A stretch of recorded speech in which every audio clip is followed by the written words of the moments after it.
Hello everyone, गिबि-गिबियाव नोंथांमोनखौ फिन आंनि बे YouTube चेनेलाव बरायफिनबाय। जोबोद खुसि बिथांमोना माने जोबोद इन्जय खालामनानै दिनैनि जा जोंनि बैसागि सिख्ला बे मेथाइखौ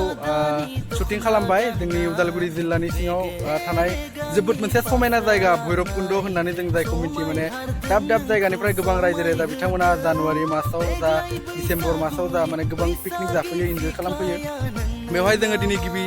सान हिसाबै शुटिंखौ खालामबाय दायो जोंहा बिनानाव मोन दङ बिथांमोना बोरै मोनखो एसे फोरमायब्ला मोजां मोनगोन दिनै शुटिंखौ खालामनानै मोजां मोनदों आदा जोबोद मोजां मोनदों लोगोसे बिथांमोन साफ्रोमनिसिमबो आं जोबोद रोजा रोजा साबायखर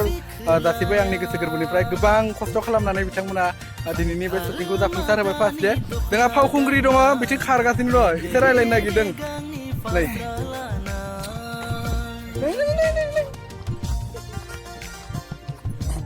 नै बिथाङा गासैबो सिनायखायो जेनिफार दैमारि बोरै मोनखो दिनै शुटिं खालामनानै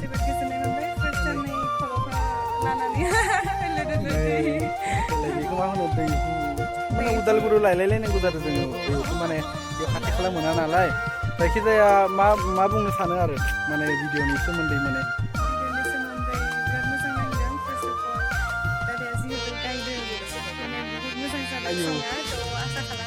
नाजादों आंबो दा जागोन बेखिनियानो नोंथांमोन जाहाथे